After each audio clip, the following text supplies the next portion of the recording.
Over 5.1 million people crammed through Madeira's airport last year. That's an explosive 50% increase since before the pandemic. Is this island paradise our home? Being suffocated by its own success. We're Wolf, Alan and Leslie, Americans who retired to Madeira 4 years ago, searching for tranquility.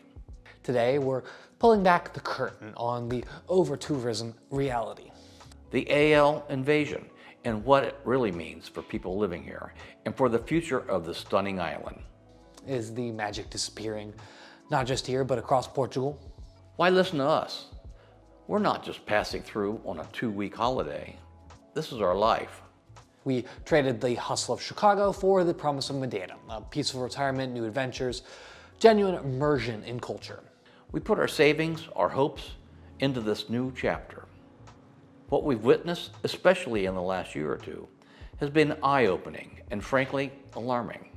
And the pressure here is relentless. It's not just numbers, there is a visible impact. Forget those idyllic empty trail photos. Some of Madeira's most iconic Levadas, like the 25 fonts, are now described by visitors and locals alike as chaotic. With complaints of serious overcrowding, litter, and undeniable damage to the unique, protected nature.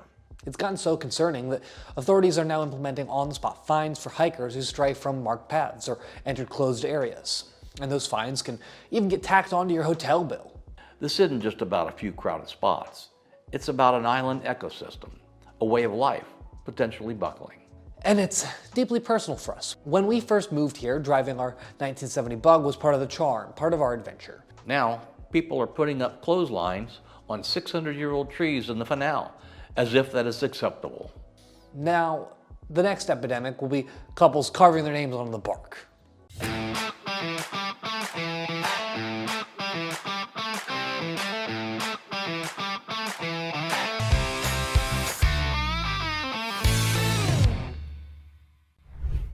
The main tourism season hadn't even stuck its full stride this year before the roads were visibly more congested, packed with rental vehicles.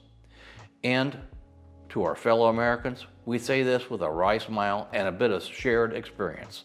The roundabouts. Bless everyone's heart. Many approach them as if they're deciphering an ancient code. We recommend that you learn before you come and don't make up your own rules. Every day, taking our 1970 Bug out feels less like a joyride and more like navigating a video game with real-life consequences. It's not just roundabouts either. We see so many drivers who are clearly and sometimes understandably terrified of the narrow, winding roads, especially those clinging to the mountainsides. They drive down the absolute middle of the road, creating hazards for everyone. What used to be an occasional quirk of the island is now a constant source of stress and near misses. This is the driving in Madeira reality that isn't featured in the glossy travel magazines. This feeling of being overwhelmed isn't just confined to the roads. It's seeping into the very places we thought we'd sought out for peace. We have this one particular hike, a real gem that we've walked countless times. It's a beauty. It's amplified by its tranquility, the feeling of being truly immersed in nature. And our last visit was a shock. On one hand, it was genuinely wonderful. We saw more Madeiran families out walking and enjoying this incredible natural heritage of their island. And that's a positive shift, a deeper appreciation of the land for the locals themselves. But at the same time, the sheer volume of tourists, the parade of large tour groups, it was unlike anything we'd seen yet. The quiet has been shattered. The ability to just stop, listen, breathe, enjoy the birdsong, or take a photo without a large crowd in the frame or fighting for the best spot. It's gone. Now we find ourselves actually waiting in lines, queues at popular viewpoints just to snap a picture. Bit less like a communion with nature and more like an attraction at a theme park. The serenity we originally loved this trail for felt like it had been sold off to the highest bidder. We feel incredibly fortunate and privileged to call Madeira our home. But the intensity of this recent surge, it's scary. And it's not slowing down. We know more direct flights are coming from the US, potentially bringing tens of thousands of new people a year. We actually heard 80,000, but don't quote me on that. Where will they all go? How can this small island with its delicate ecosystems possibly afford all that kind of impact year after year? How much more strain can these limited Levadas and Veredas, pathways trodden for centuries, actually withstand before they're irreparably damaged. Let this sink in. Madeira is now officially the most tourist-dependent region in the whole of Portugal. And that means over 85% of overnight stays are by non-residents. While that highlights a booming industry, it also screams vulnerability and underscores the immense pressure on local resources and infrastructure. Think about the basics, the unglamorous side of mass tourism. Most Levada routes, for example, have no public restrooms, no visitor centers. Off the top of my head, I can only think of one that does. They weren't designed as high-traffic tourist destinations. They were masterpieces of engineering, vital for agriculture, and the veredas were the original roads/walkways connecting all the communities. They are a living history, not just scenic backdrops. The island is, remarkably, kept incredibly clean, a testament to the hard work of the local authorities and people. But at what point does the cost and effort of maintaining this become overwhelming? Well, a new €2 per night tourist tax is being implemented, projected to bring in around 10 million euros.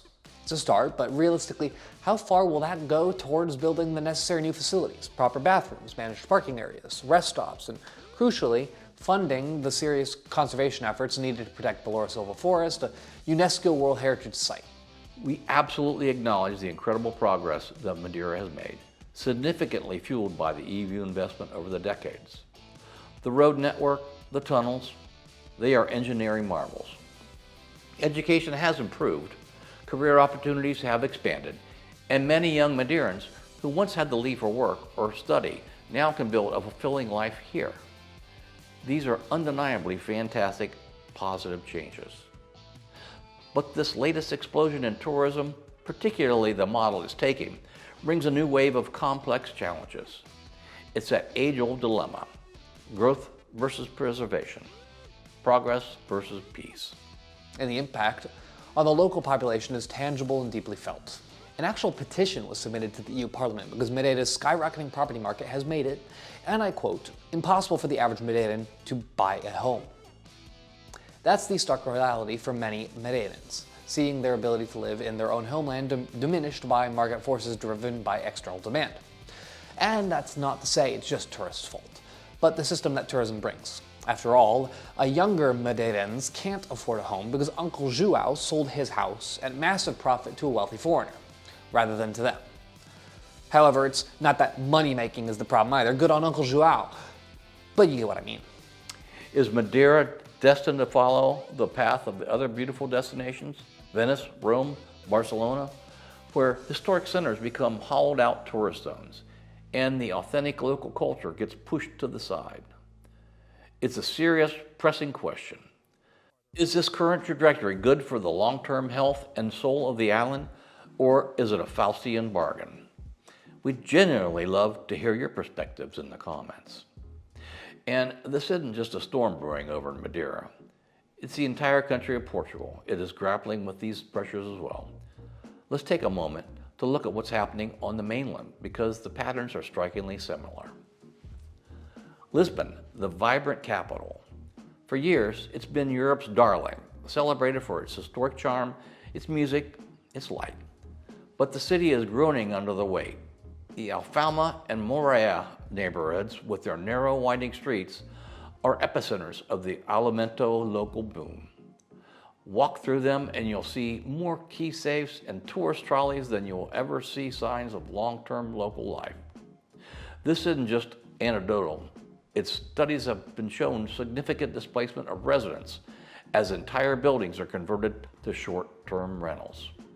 The cost of renting, let alone buying, has become prohibitive for many Lisboetas. We've seen reports of protests, of local communities feeling like they're losing their city. Public transport, like the famous Tram 28, is often overwhelming, more a tourist experience than a functional transport for locals during peak hours. Even the tuk-tuks, once a novelty, are now a source of congestion and noise pollution in many historic areas. The question Lisbon faces is how to reclaim a balance to ensure the city remains a living community, not just a beautiful backdrop for visitors. And then there's Porto, with its stunning Ribeira district along the Douro River, a UNESCO World Heritage Site. It too is experiencing a similar surge. The charm of the colorful buildings and port wine cellars is undeniable, but this popularity comes at a price. Housing affordability is a major concern, with locals, especially younger generations, finding it increasingly difficult to find places to live in the city center. The infrastructure, particularly in the older historic parts of the city, is strained by the sheer volume of people. There are discussions about managing tourist flows, about how to protect the unique character of areas like Villanova de Gaia, with its iconic port lodges, from being completely overrun. And this isn't just for the big cities. Consider the Douro Valley, another UNESCO World Heritage Site, see the pattern there, famous for its breathtaking terraced vineyards that produce the world's port wine. This is a rural area, an agricultural heartland. The increase in tourism here brings different, but equally pressing challenges. More river cruises, more tourists driving the narrow, winding roads to visit the quintas. It all puts pressure on a delicate ecosystem and a traditional way of life. There are concerns about soil erosion, water usage, and the environmental impacts of increased boat traffic on the river. So how will a region like the Douro Valley maintain its authenticity, its agricultural heritage, when the demand for tourist experiences continues to grow? There is a fine line between sharing its beauty and inadvertently turning it into a kind of polished, packaged wine theme park, diluting the very essence that made it special. This is the common thread across Portugal, a search for sustainable tourism, a way to harness the economic benefits without sacrificing the environment, the local culture, and the quality of life for residents. Living here in Madeira, seeing these changes unfold day by day, it gives us a unique perspective. It's a constant blend of immense gratitude for the beauty, the kindness of the people, the richness of the culture, and this growing, nagging concern for the future. We chose Madeira, and indeed Portugal, for a certain quality of life, for its unique character, its natural splendor, its relative peace, and the things that seem now under siege from its incredible population.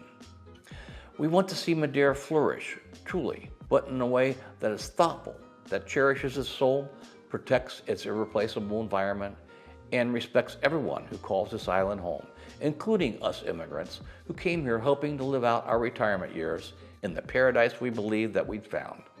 Now, again, what are your thoughts on all of this? Have you experienced these kinds of changes in Madeira, or in Lisbon, Porto, the Douro Valley, or perhaps where you live? What do you think are the potential solutions? Or is this just an inevitable consequence of popularity, of increasing populations? We'd love to hear from you in the comments below. Hit that subscribe button and the notification bell so you don't miss out on our fun future adventures, our honest takes on life abroad, and our ongoing journey navigating these changes. Finally, if you're serious about exploring a move abroad yourself, or you just want to connect with a supportive community of like-minded people, we've got plenty of great resources for you over at our website, it'llbefunretirement.com. Join our monthly On My Meetup crew, and maybe while you're there, don't forget to sign up for our free